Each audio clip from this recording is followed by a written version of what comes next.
My name is Christina, and today I'm going to show you how to make banana Philadelphia crepes that are fun, easy, and positively delicious from the comfort of my own sorority suite.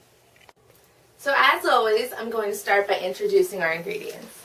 We have chocolate syrup, sugar, salt, milk, syrup, eggs, flour, vanilla, bananas, vegetable oil, and of course, Philadelphia cream cheese. Now we're going to start by making our cream cheese filling. We have 4 ounces of Philadelphia cream cheese in a mixing bowl. We are also going to put 2 teaspoons of maple syrup. Now this could be any kind of maple syrup. There we go. Now once we've done that, we're just going to mix the cream cheese with the maple syrup. This syrup is actually going to make the cream cheese sweeter. It's gonna kind of balance out the saltiness of the cream cheese. Now crepes are really good, not only for breakfast but for desserts, as you can tell. You can use them with any kind of fruit that you want, and they're really easy, especially for a college student like me. There we go. So now that we've finished our cream cheese filling, we're gonna start with the crepes themselves. We're just gonna add 3 cups of flour,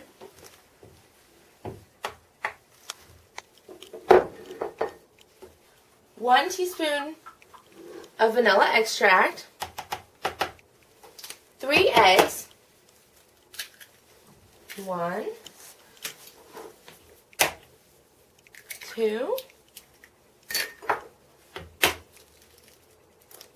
3. Perfect. So we're just going to start whisking all these together. Now you want to add the milk, but with the milk you want to add only half of it at a time. So you're just going to put about half in, so you can see. There we go. Let's start mixing. Now, my great aunt actually taught me how to make these, and crepes are actually something that I've always known as a dessert, so it's been great to be able to apply this. It's so fun and easy. I know that my friends always love when I make dishes like this in my dorm or in my sorority suite. We're also going to put our vegetable oil in now.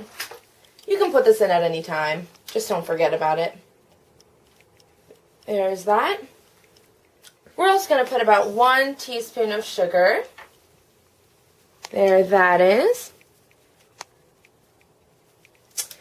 And a dash of salt. So keep stirring that in. And as you see, it's pretty thick and lumpy. You want to keep whisking this with the milk until it's literally like a thin syrup. So keep stirring. You want to keep it keep the milk pouring in while you're whisking the batter.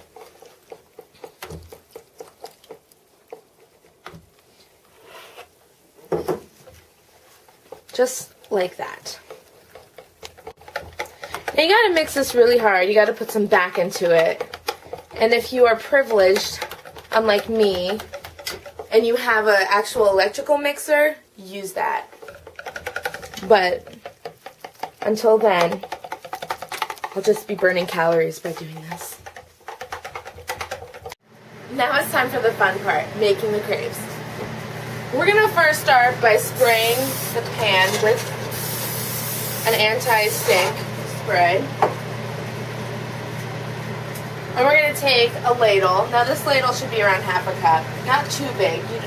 The difference between crepes and pancakes is that pancakes are obviously thicker, so you don't want to use too much batter during each round. And you're just going to pour it lightly on the pan, as you see. Let this sit. You want to make sure that you look for those small bubbles. Once you see the small bubbles, you got to just flip it immediately. That way it doesn't burn. Now when you're watching the crepes, you'll see that it kind of turns yellow around the edges. Don't be alarmed. The first time I made them, I freaked out. But obviously, because they're not pancakes, they're supposed to be thinner, it's supposed to have that color. So now it's finished. We're just going to use a spatula, or anything really, to just kind of flip it over. Now, crepes are kind of delicate, So be gentle with them. You can't flip them in the air like pancakes. That's one of, there we go. I'm just going to use my hands. Perfect. Let that sit for about 10 seconds more, then it's done. Okay, so now we're just going to delicately place our crepe on the plate and fill it with the stuffing.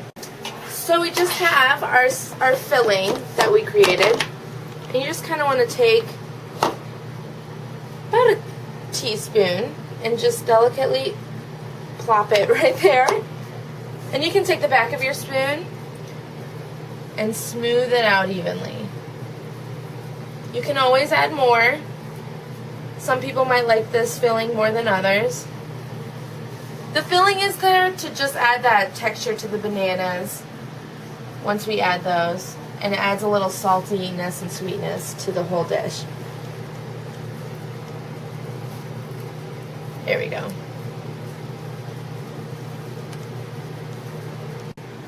Now we're going to add our banana. You can just have any size banana.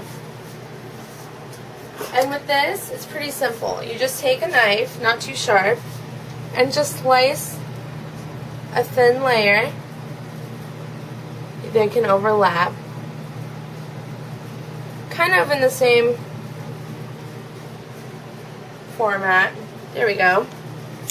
Notice how I'm overlapping them so that you will always get a bite of banana. Once we've layered our bananas, we're going to fold over a side of the crepe like such, and then do the same thing to the other side. You want this kind of tight, but don't stretch it by any means. And then you're going to quickly fold it over. We've added another crepe, and we're going to add a banana on the sides.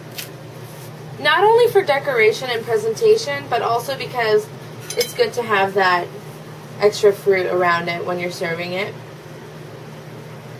So we're just going to, you can even do this on a cutting board if this kind of intimidates you. Just lightly take the knife through the center of the banana.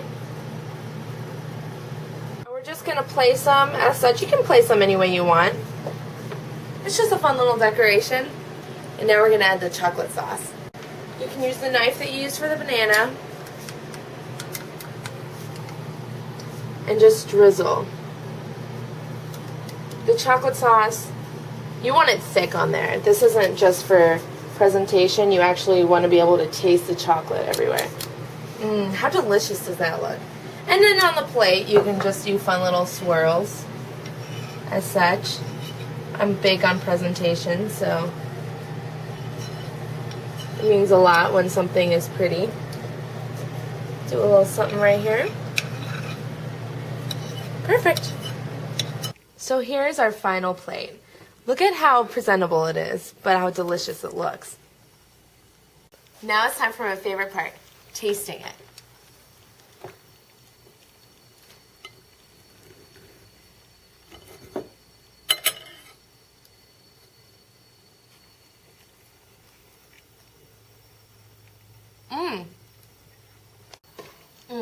The Philadelphia cream cheese really balances out the sweetness of the crepe. And that's how you make Philadelphia banana crepes. Tune in next time to see what I will be cooking up that's fun, easy, and positively delicious.